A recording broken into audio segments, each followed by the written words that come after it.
Hi friends, welcome to Chennai food. கொய்யா பழத்தை பயன்படுத்தி ரொம்பவே அருமையான டேஸ்டான ஒரு ரெசிபி எப்படி செய்யறதுன்னு பார்க்க போறோம். வாங்க பார்க்கலாம்.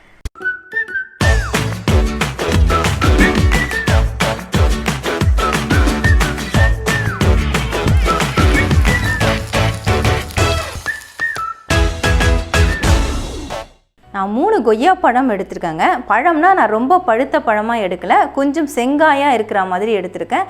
இது நம்ம தோலை மட்டும் துருவி எடுத்துக்க போகிறோம். தோலை ஒட்டி இருக்கக்கூடிய சதையை தான் நம்ம துருவ போகிறோம். உள்ளே இருக்கக்கூடிய அந்த விதைகளை நம்ம துருவக்கூடாது. நான் இந்த டாப் பாட்டம் போர்ஷன்ஸ் எல்லாத்தையும் கொஞ்சம் கட் பண்ணி எடுத்திருக்கேன். அதில் பிளாக்காக இருந்தது அந்த காம்பு பகுதி, அது எல்லாமே நான் கட் பண்ணி எடுத்துட்டேன். இப்போ நம்ம துருவுறதுக்கு ஸ்டார்ட் பண்ணிடலாம். இந்த மாதிரி கிரேட்டரில் துருவிக்கோங்க. இந்த மாதிரி பொடிசாக துருவி எடுத்துக்கோங்க. இதே மாதிரி நான் 3 கொய்யாவையும் துருவி எடுக்க போகிறேன். நான் எடுத்த 3 கொய்யாவையும் துருவி எடுத்துட்டேங்க. இந்த மாதிரி பொடிசாக துருவி எடுத்துக்கணும். பாருங்கள், இதில் இருக்கக்கூடிய நடுவில் விதை பகுதிகள் எல்லாத்தையுமே நான் துருவலை, அப்படியே எடுத்து வச்சுருக்கேன். இதை அப்படியே நம்ம ஓரமாக வச்சிடலாம், மூடி போட்டு வச்சுருங்க. அடுத்ததாக ஒரு மிக்ஸி ஜார் எடுத்துக்கோங்க. ஒரு கைப்பிடி அளவுக்கு புதினா இலை நல்லா சுத்தமாக வாஷ் பண்ணி தண்ணி இல்லாமல் எடுத்து வச்சுருக்கேன். அதை இதில் சேர்த்துக்கிறேன். ஒரு கைப்பிடி அளவுக்கு கொத்தமல்லி இலை கொஞ்சம் காம்போடு நான் எடுத்திருக்கேன், அதையும் இதில் சேர்த்துக்கிறேன். கொத்தமல்லி இலையும் நல்லா அலசிட்டு சேர்த்துக்கோங்க. சின்னதாக இருக்கிறதுனால நான் 2 பச்சை மிளகாய் எடுத்திருக்கேன், இல்லைனா 1 மிளகாயே போதும். இதை அப்படியே 2ஆக உடைச்சிட்டு இதில் சேர்த்துக்கலாம், ஈஸியாக அரைப்படும்.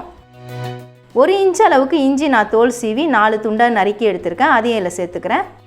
1/2 டீஸ்பூன் அளவுக்கு சாட் மசாலா, 1/2 டீஸ்பூன் அளவுக்கு சீரகம், 1/4 டீஸ்பூன் அளவுக்கு சால்ட். இது எல்லாத்தையும் நைஸாக அரைச்சி எடுத்துக்கலாம்.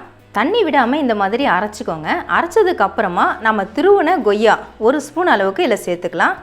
சேர்த்துட்டு கொஞ்சமாக தண்ணி சேர்த்துட்டு நல்லா பேஸ்ட் மாதிரி நைஸாக அரைச்சி எடுத்துக்கலாம். நான் 1 டேபிள் ஸ்பூன் அளவுக்கு தண்ணி சேர்த்துருக்கேன். இப்போ அரைச்சிட்டு காட்டுறேன். அரைச்ச இந்த பேஸ்ட்டை நம்ம திருவுன கொய்யாவில் சேர்த்து விட்டுக்கலாங்க. இந்த மாதிரி சேர்த்துட்டு நல்லா மிக்ஸ் பண்ணி விட்டுக்கோங்க. இது கூட புளிப்புக்காக நம்ம கொஞ்சமாக எலுமிச்சம்பழம் சாறு அதை பிழிஞ்சு விட்டுக்கலாம். சின்ன எலுமிச்சம்பழத்தில் 1/4 எலுமிச்சம்பழம் அளவுக்கு நான் கட் பண்ணி எடுத்திருக்கேன். அந்த ஜூஸை நம்ம பிழிஞ்சிக்கலாம். நீங்கள் 1/2 டீஸ்பூன் அளவு கூட பிழிஞ்சு எடுத்துக்கலாம். புளிப்பு சுவைக்காக தான் நம்ம சேர்க்குறோம். அதை சேர்த்துட்டு நல்லா ஒரு முறை கலந்து விட்டுக்கோங்க.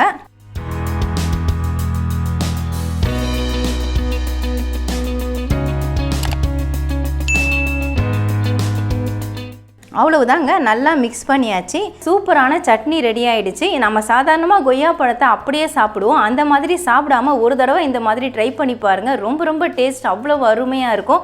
இதை நீங்கள் இட்லி தோசைக்கெலாம் சைட் டிஷ்ஷாக வச்சு சாப்பிட்லாம். ஸ்நாக்ஸ், கட்லெட், இந்த மாதிரி நிறைய ஸ்நாக்ஸ் ஐட்டம்ஸ் எல்லாத்துக்குமே இதை நீங்கள் சைட் டிஷ்ஷாக சாப்பிட்லாங்க.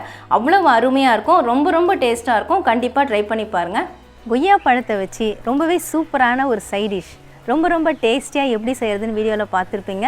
நீங்களும் ட்ரை பண்ணி பாருங்கள், அருமையாக இருக்கும். உங்களுக்கு இந்த வீடியோ பிடிச்சிருந்தா லைக் பண்ணுங்கள், ஷேர் பண்ணுங்கள், சப்ஸ்கிரைப் பண்ணுங்கள். பக்கத்தில் இருக்க பெல் ஐக்கானை கிளிக் பண்ணிக்கோங்க. அதில் ஆல்னு ஒரு ஆப்ஷன் காட்டும், அதையும் கிளிக் பண்ணிக்கோங்க.